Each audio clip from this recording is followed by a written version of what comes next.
Hi everyone. In this episode of Aaina podcasts, we are talking to Anwesha and Debarati about their wonderful project called Itihashe Hate Khori, loosely translated to First History Lessons. As a part of this, they published a series of books aiming to initiate children into critical engagements with history. We talked about how and why they conceptualized this project and the different considerations of language content and method involved in writing history books for children. We hope you enjoy the conversation and subscribe for more. Hi, Anwesha. Hi, Debarati. Welcome Hi. to the podcast. Hello. So, could you introduce yourselves and, along with that, introduce what the History for Children project is? So, Debarati, would you like to go first? Yeah, I am Debarati. I'm associated with the Max Weber Forum for South Asian Studies in Delhi. So I am a researcher there, and I also am the deputy director of the institute.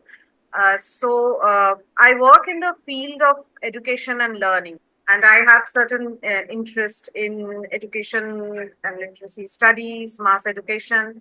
And recently, in collaboration with Anwesha, I have started working on the craft of writing for children, history writing for children. So I'm Anwesha and I teach history at the Institute of Development Studies, Kolkata. This is a research institute affiliated to Calcutta University. My areas of work has been partition, decolonization, and post 1947 politics of West Bengal.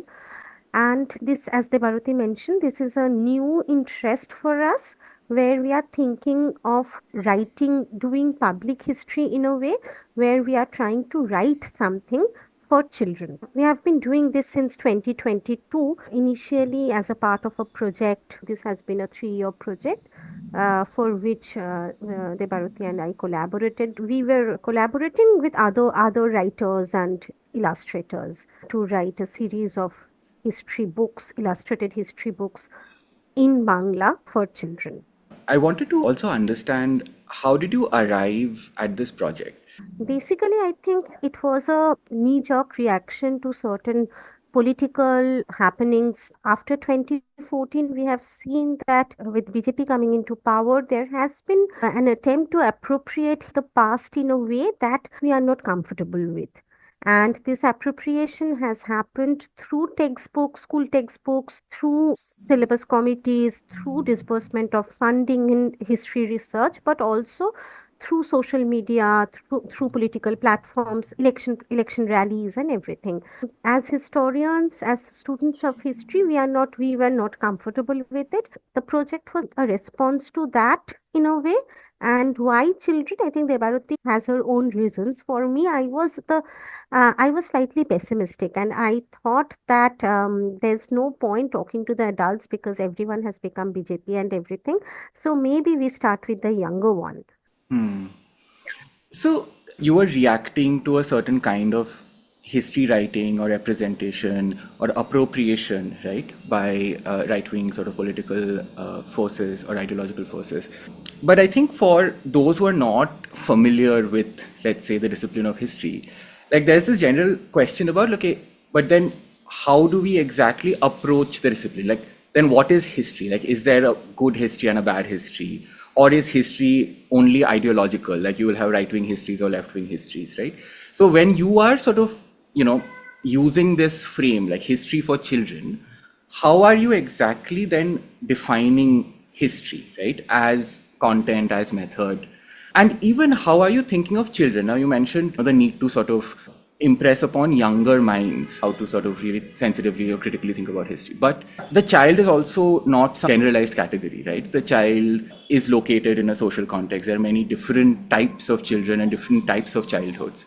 So, could you also give a sense of how did you think of these two terms, or how have you perhaps thought of them through the project? Like, what is history and who are the children? These are questions I don't think like we had a very definition like ready answer to them. Neither did we have at the beginning of the project, and also shouldn't say that we have now. It might be better to say that we now have a clearer idea of what kind of questions we need to work around, and which is why we came out with this methodology handbook at the end of our third year. because that's like a collection of the questions and our attempt to answer those questions, the questions that we had gathered over the last 3 years. And of course, those also include how do we conceive our audience, what do we think about who will read it, and what is the internal fractions within that readership, etc. We were initially, for the first year, we were really charged with the political atmosphere around us. So partition will be in the name of the book, and citizenship and people of the country will be in the name of the book. So during the first year, we went ahead exactly like that. So A is it doesn't mean that we were thinking that uh, textbooks do not contribute anything, or they have not tried critical understanding paradigms before. Of course they had, and many historians have worked, many fantastic historians have worked on textbook writing projects and all. But there are also certain limitations of textbook. They have to follow a kind of syllabus. They are too they are too open to the whims of changing regimes. So we wanted a parallel space to that. We were thinking of how to help the children think critically, taking elements from this alternative space. So read these books side by side, like along with their textbooks. They shouldn't look like books. They shouldn't read like books which they have to sit for exams for. So they should be lucid and accessible, and they should want to turn the pages. They should want to take the book in their hand and not think of it as something that they are compelled to do. So I think we were thinking both of history and of children in this way. I think going back to the second question, the second part of the question, as you mentioned, children is not a homogeneous category, as you mentioned, that it depends. And this is something that we understood in the course of the time. So, when we started the project, we wrote 12 to 14 years quite confidently. Our logic was that this was the age group in vernacular medium schools of West Bengal, where so 12 years old means class 6, class 7, class 8. 6, 7, 8 is the class where the children are taught Indian history in West Bengal. And since we are also writing parts of Yeah. Indian history, so that was our logic. Class 6 is the first class where history as a discipline is introduced in West Bengal. But as you mentioned, when we started doing workshops with children, we realized that 12 years old is a very heterogeneous category. Often, and this has become, this has something to do with COVID also. We have met students of class 7, class 8 who can barely read our books. It is very unfortunate, but they struggle with the reading. And we have also met students of class 2, class 3 who can read, comprehend, comment on our books. For a project, there are certain ways of writing a project. So we keep this category 12 to 14 years old while we write the proposal, or while we write the project description and everything. But we are very aware of the fact that 12 years in a upper caste Bengali Hindu family with parents teaching in various universities and colleges is a very different thing than a 12 years old reading in a vernacular medium school, child of a father who is a migrant. So basically, what has happened over 3 years now, we don't have a definition of children anymore. We understand that it's a very complicated category, but it is not that I can say now we define children like this. The other thing about the question that you asked, what is our working definition of history? For us, it was important to convey certain things to children. For example, the importance of the verifiability of everything that Yeah. that we are saying. Right. So, but we cannot have footnotes or endnotes in a book that is meant for children. So we have added a discussion section at the end of the book where we cite our sources. But it is not like 1, 2, 3. It is a discussion. We write in this way. So when you grow up, if you want to go check this information, you can go there and go to this archive. And this is the file number. You can check this. So basically, the idea is that The second thing that we wanted to mention is that uh, experiences, while whatever we are writing is based on verifiable facts, but it is also true that a particular event or particular process is uh, experienced by various demographies in different ways. One needs to understand that their experience is not the only experience.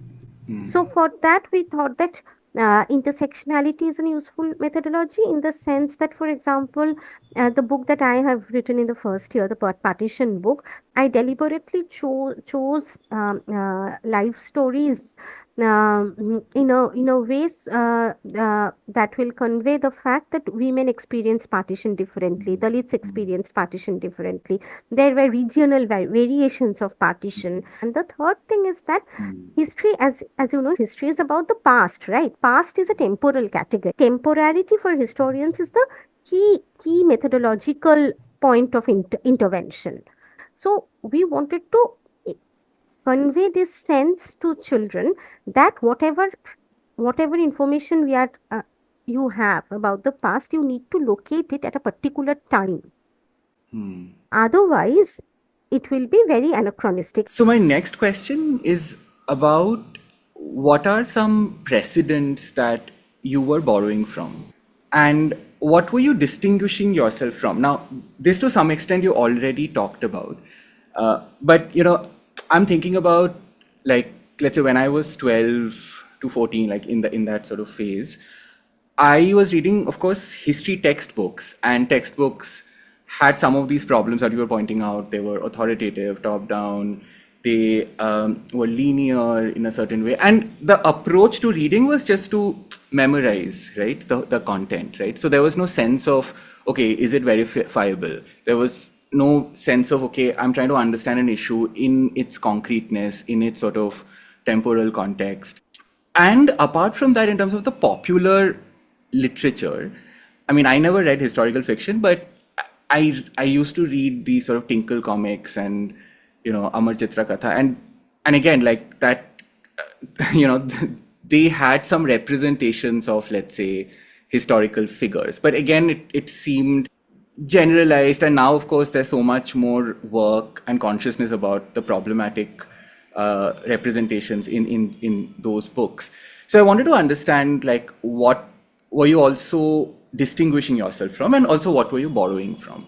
Yeah. India, since 1947, we have seen that extremely important historians have written textbooks. So, first, it is important to mention that we have had a great tradition of very good textbooks, which we sometimes do not recognize enough. So, from Romila Thapar to Shumit Sarkar, everyone, more recently Nilaji Bhattacharya, and everyone has written textbooks.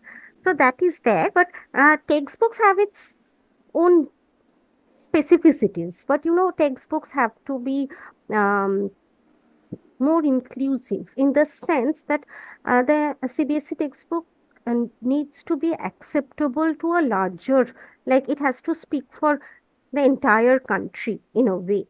Similarly, for a state like for West Bengal, a Nepali kid growing up in Darjeeling is also reading the same textbook that I am reading in Kolkata. So we don't have the ideal textbooks in that sense because the Nepali kid will not get their history in that book. But anyway, so textbook has this responsibility. And also, as you mentioned, no matter how great the textbooks are, it is often our relationship with textbook is often dictated by the exams, which kind of reduces history to a subject that requires remembering. But our format gives us more space to experiment with the narratives, where we are focusing on one event or one particular commodity like tea or history of river, things like that. So when we do that, when we have more we have 6,000 words, 6,500 words to focus on that. So it gives us more space to narrate. And as you mentioned, that what kind of non-textbook precedents of the works that of our work. So in English language, there has been attempts to write social science for children beyond school textbooks. Think basically Anisha was trying to say that there are like many attempts now uh, of writing for children. There has always been, but there has also been very creative books are now coming out, like Sundar Sarukai's Philosophy for Children or Kanchailaya's. I think that's a Tara book, Turning the Pot. Esther Duflo has recently written Poor Economics, the Nobel Hmm. laureate who have worked on poor economics, and they have also written for kids. Eklavya has, of course, I mean, you know that they have been working in the field for very long. And actually, Eklavya was a very successful experiment of like creating an alternative space and then kind of successfully collaborating with the state government of Madhya Hmm. Pradesh. There has been very rich traditions, and there Yeah. are many books. But as Onisha was also saying, at least as far as we know, it seems like largely in English. Hmm. Uh, there might be many in other regional languages which we do not read, Hmm. but we can only say, as long as Bangla is concerned, that it's not. I mean, it's not nothing to match the English Hmm. market. Not too many that we can see, but there have been some, like the Papyrus biography series. There have been scattered efforts here and there, of course, Hmm. but not like a systematic effort put in, particularly by academics for younger people. Hmm. Uh, But talking about language, I mean, I agree with you, Anisha, that there is a rich history of textbooks. I mean, I didn't study in CBSE; I studied in ISC and uh, ICSC rather. I studied history till class 10 only, and um I don't know. I mean, the kinds of things that you are doing and you're trying to talk about, I didn't feel any of that sort of resonance in the textbooks that I read in school, right? And of course, there was no, I mean, at that point, you also don't have a sense of how textbooks are written. It's just this authoritative document. You have to, yeah, just use it to pass your exams. But but one problem was definitely language, right? And the language, you know, at some points might feel technical, or at some points it might feel dull, or and again, it's not just about history textbooks. I think this is a sort yeah, of general criticism about how textbooks are written, even for younger people. And perhaps there is not enough work done to really understand the registers, in which language needs to be sort of used. So, how did you go about sort of shaping your language, right? And different people have written different books. I mean, the two of you have written some, but others also have been involved. So, how did you think of the language, and along with that, storytelling, or the broader narrative framing for the children that you were writing for? So, if you could talk a little bit about that. we had to learn to write. When we started, I can talk about my experience during the first year. It appeared to be extremely difficult for me because one is we had this ambition of uh, bringing on the table the most nuanced debates that are there in the field on a particular topic, not compromising on that point, and yet conveying it in a language that will be suitable for children. So it was like drafting, redrafting. We had workshops with teachers, students. We had subject experts who we circulated our drafts to. They gave us comments. Our team, like the Itihasha Hatekuri team, gave continuous feedback on each other's drafts. Now it's difficult to like define what the right kind of language is. So we kind of used common sense, judgment, our own reading experiences, our own childhood reading memories, and of course our experts' opinions and the children, the feedback from children. We deliberately had workshops with children at various stages of our writing. And children can be brutal. They don't have the inhibition, right? So they often said very, very rude things. Like for a particular book, they said that the entire first chapter is so boring that they don't want to read it at all. So the authors had to rewrite the entire first chapter. Initially, we thought that we wanted their feedback on the content, And but third year, we tried to do workshops with children of more marginal sections, with community schools like Rokeya Shikha Kendro, Batighar Pathshala, Saturday School. And there also we got extremely good feedback. And there the interesting part was that what we tried to do was that we asked them to identify difficult words, difficult sentences, uh, boring sections. So that is how we tried to make the language accessible. But there was always a debate, not debate, but a discussion among ourselves. What is the purpose of the book? So we want to make the book as accessible as possible.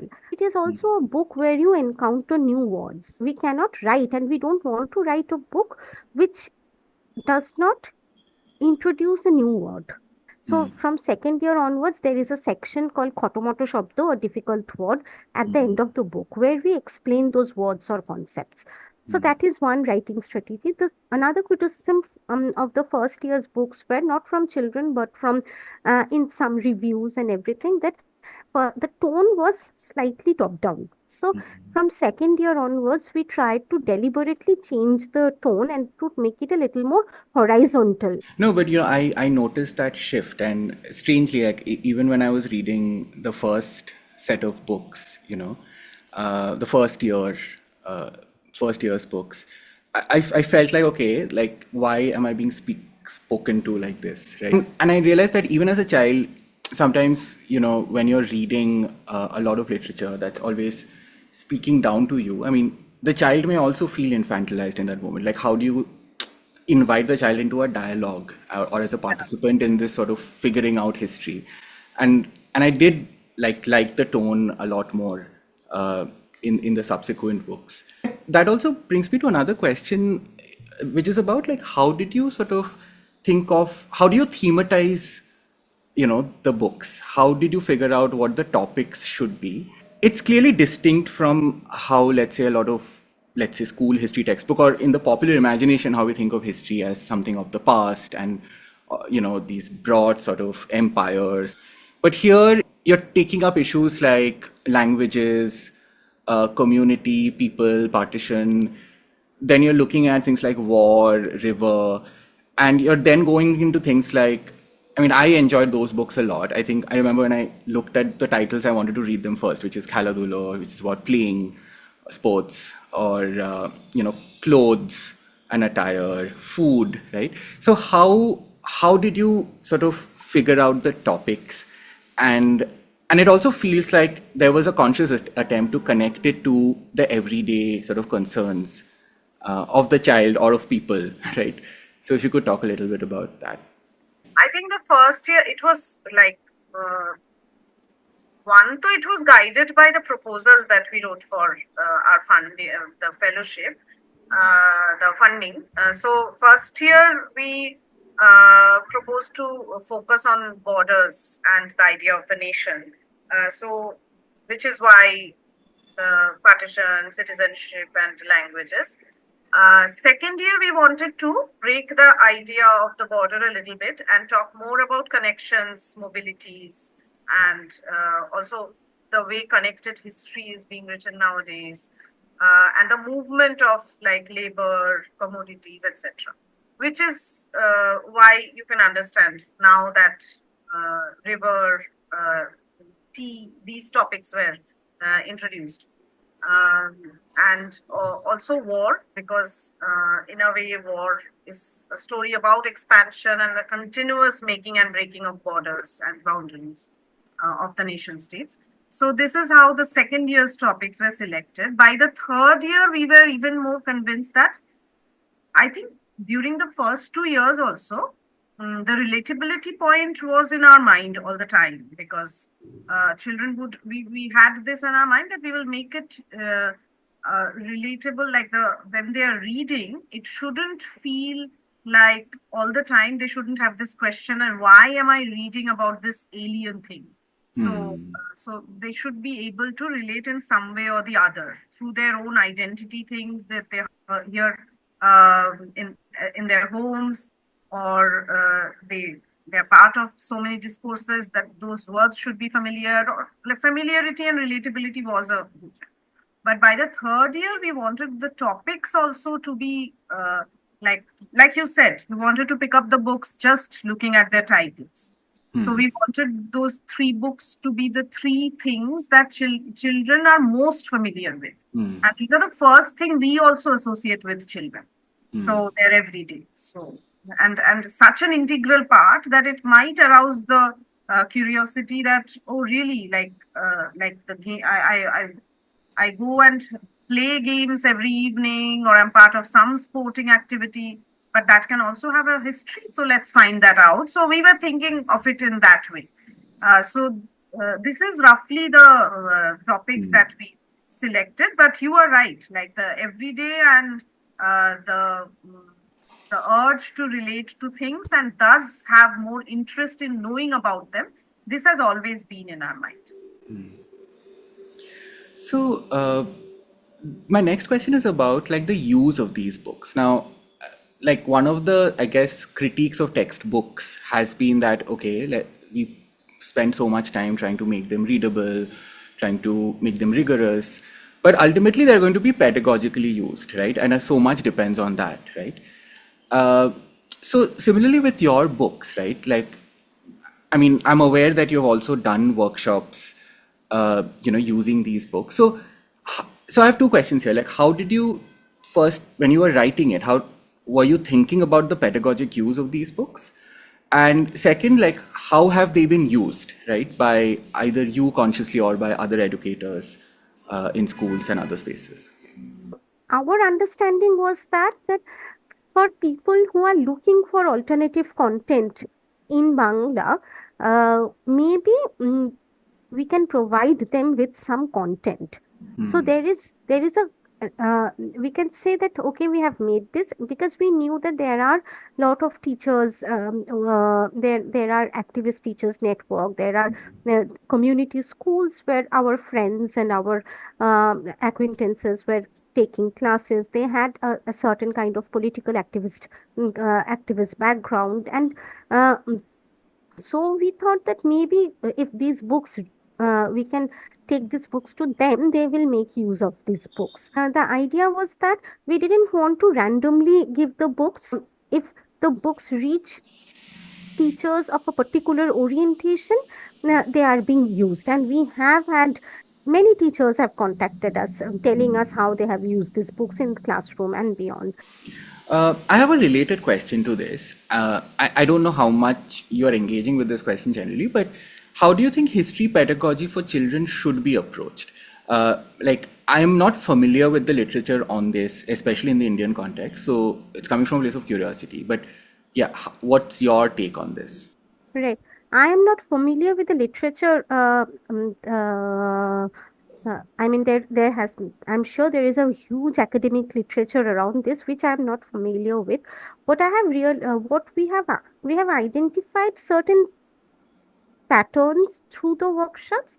So I think these are indicative. This can be useful ways to think about history. So when they are reading about the past, we realize that they are trying to connect it with their surroundings and with their immediate, like with the contemporary. So, for example, uh, partition, the book on partition and the book on citizenship both talk about migration.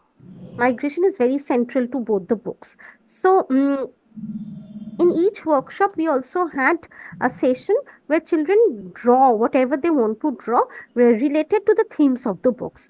So, in the children's, most of them drew something to do with migration, but all the drawings were either rural urban migration or urban rural migration. So we were doing this workshop with a group of children who live in a slum in Salt Lake. And they all have very immediate histories of migration from villages to the from various villages of South Bengal and North Bengal to Calcutta. So when they are hearing about partition migration, they can immediately connect it with their journeys from village to city. And the drawings, many of the drawings are very, very detailed, like the exact train station from where they boarded the train or the bus they take. So they have some families back home. Similarly, the book on river, which Debarati wrote, we got very different reaction from a group of students who are born and brought up in Kolkata, and a group of students who live in Sundarban near the river. So their relationship with river is very different. So that is something that I think is an important point to remember when we teach history to children. But there is a problem in this also. Like, as a historian, uh, someone may find this slightly uncomfortable, in the sense it can be a little anachronistic, in the sense a period has certain specificities. If I try to make it relatable by connecting it to the present, it may lose its nuances. So that is the trick. That is the tricky part. So since we are not like the kids do not have to sit for exams with these books, or this is like, but this is a slippery. This has this tricky part also. So this is something that we need to think about. But I think this is an interesting pedagogic question.